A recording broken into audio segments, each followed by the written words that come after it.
Spanish Antonio Gaudi Cornet, also known as Antoni Gaudi, was a Catalan architect who was born in Reus, Spain, on June 25, 1852, and died in Barcelona on June 10, 1926. His distinctive style is distinguished by flexibility of form, sensual color and texture, and organic wholeness. Gaudi primarily operated in or close to Barcelona. He spent a large portion of his career working on the Sagrada Familia, also known as the expiatory temple of the Holy Family, which was still under construction when he passed away in 1926. Gaudi was born in a rural area of Catalonia, on Spain's Mediterranean coast. Gaudi never married and came from low beginnings. He was the son of a coppersmith, who would eventually reside with him and a niece. Early interest in architecture led him to travel to Barcelona, Spain's most modern city at the time, to study in 1869 to 1870. Barcelona was Catalonia's political and intellectual hub. His studies had been disrupted by military service and other sporadic pursuits, so he did not graduate until 8 years later. The architectural style of Gaudi passed through various stages. When he graduated from the Provincial School of Architecture in Barcelona in 1878, he practiced a rather florid Victorianism that was evident in his school projects. He quickly developed a style of composition through unprecedented juxtapositions of geometric masses, the surfaces of which were highly animated, with patterning in brick or stone, gay ceramic tiles, and floral or reptilian metalwork. The overall design is Moorish, or Mudéjar, as Spain's unique fusion of Muslim and Christian architecture is known, but not the specifics.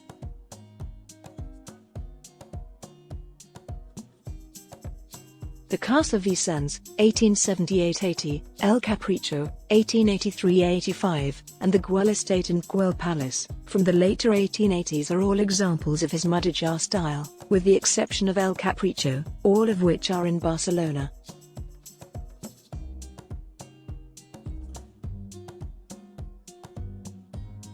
The dynamic potential of historic styles was then explored by Gaudi in the Episcopal Palace in Astorga, 1887-1893, the Casa de los Botines in León, 1892-194, and the Casa Calvet in Barcelona, 1898-1904. However, his works after 1902 defy categorization as stylistic. Except for certain overt symbols of nature or religion, Gaudi's buildings became essentially representations of their structure and materials.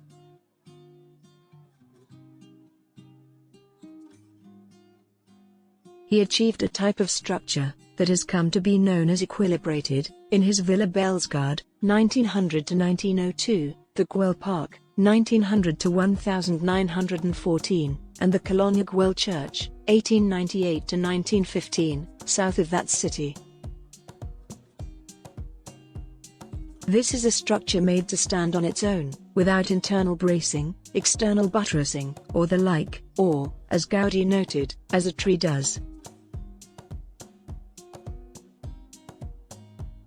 His system's main components included thin shell, laminated tile vaults that exert relatively little thrust, as well as piers and columns that tilt to transmit diagonal thrusts.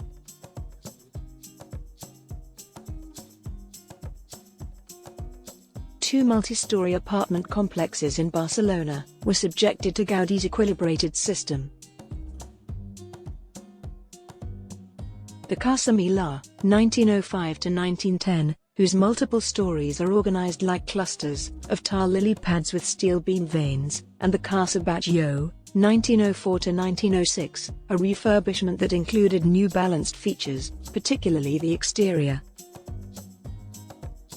He created the two structures as analogies for Catalonia's mountainous and marine characteristics, as was so often his approach. The Renaixença, an artistic revival of the arts and crafts, paired with a political resurrection in the shape of ardent anti-Castilian Catalanism. Both organizations aimed to revive the way of life that had been long suppressed in Catalonia by the government of Spain, which was controlled by Castilian culture and centered on Madrid. The Sagrada Familia, which would take up Gaudi's whole career, served as the spiritual fulcrum of Barcelona's Renaissance. Even though he was given the order to construct this chapel as early as 1883, he did not live to see it completed. He worked on it, growing more devout as he went.